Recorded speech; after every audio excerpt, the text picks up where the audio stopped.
കൊല്ലം കൊട്ടാരക്കരയിൽ ചുരിദാർ ധരിച്ചെത്തിയ അധ്യാപികയെ തടഞ്ഞതിൽ വീണ്ടും നടപടി വരികയാണ്. പ്രധാന അധ്യാപികയെ തടഞ്ഞ സെക്യൂരിറ്റി ജീവനക്കാരൻ ശശാങ്കനെ ജോലിയിൽ നിന്നും പിരിച്ചുവിട്ടു. പോലീസ് കേസെടുത്തതിന് പിന്നാലെയാണ് മാനേജ്മെന്റ് ഈ നടപടി വരുന്നത്. രാഹുൽ ജി നാഥ് ചേരുന്നുണ്ട്. രാഹുൽ, ഈ സ്കൂൾ മാനേജരുടെ ശാസന അത് താൻ പാലിക്കുക മാത്രമായിരുന്നു ചെയ്തത് എന്നായിരുന്നു ഈ സെക്യൂരിറ്റി ജീവനക്കാരൻ പറഞ്ഞിരുന്നത്. ഇപ്പോൾ ഈ നടപടിയിലേക്ക് വരികയും കേസ് പിന്നീട് വിദ്യാഭ്യാസ വകുപ്പിൻ്റെ ഒക്കെ ഇടപെടൽ മുന്നിൽ കണ്ടൊരു നടപടിയിലേക്ക് ഇപ്പോൾ മാനേജ്മെന്റ് കടക്കുകയാണോ? സെക്യൂരിറ്റി ജീവനക്കാരനെ ബലിയാടാക്കുന്ന തരത്തിലേക്കാണോ കാര്യങ്ങൾ? എന്താണ് ഇപ്പോൾ മനസ്സിലാക്കാൻ കഴിയുന്നത്?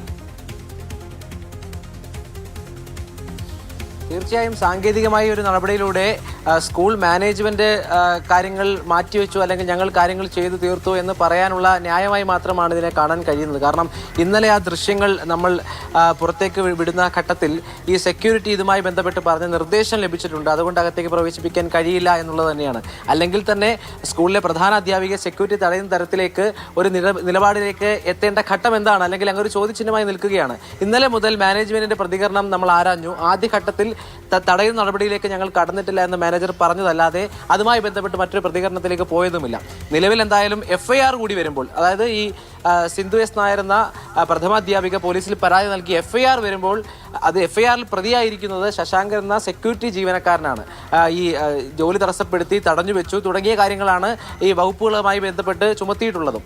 അതിനുശേഷം മാനേജ്മെന്റ് നടപടി എടുക്കുന്നു. FIR വന്ന പശ്ചാത്തലത്തിൽ ഞങ്ങൾ പിരിച്ചുവിടുകയാണെന്ന് പറയുമ്പോൾ അത്തരത്തിൽ ഒരു ഒഴിഞ്ഞുമാറ്റം മാനേജ്മെന്റ് സാധ്യമാകുമെന്നുള്ള ചോദ്യം വലിയ രീതിയിൽ ഉന്നയിക്കപ്പെടുന്നുണ്ട്. വലിയ വിമർശനം മാനേജ്മെന്റിനെതിരെയുണ്ട്.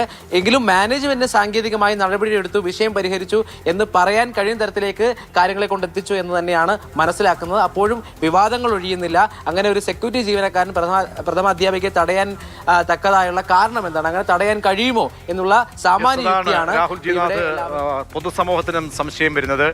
സ്കൂളിലെ പ്രധാന അധ്യാപിക എന്ന് പറയുമ്പോൾ ആ ശ്രേണിയിലെ ഏറ്റവും പ്രധാനപ്പെട്ട സ്ഥാനത്ത് ഉള്ള അധ്യാപികയെ ഒരു സെക്യൂരിറ്റി വിചാരിച്ചാൽ സെക്യൂരിറ്റി അങ്ങനെ തടയുമോ, തടഞ്ഞു നിർത്തുമോ, അതും മിനിറ്റുകളോളം അങ്ങനെ തടഞ്ഞു വെക്കുമോ? അപ്പോൾ ഈ മാനേജർക്ക് ഉത്തരവാദിത്തമില്ലേ?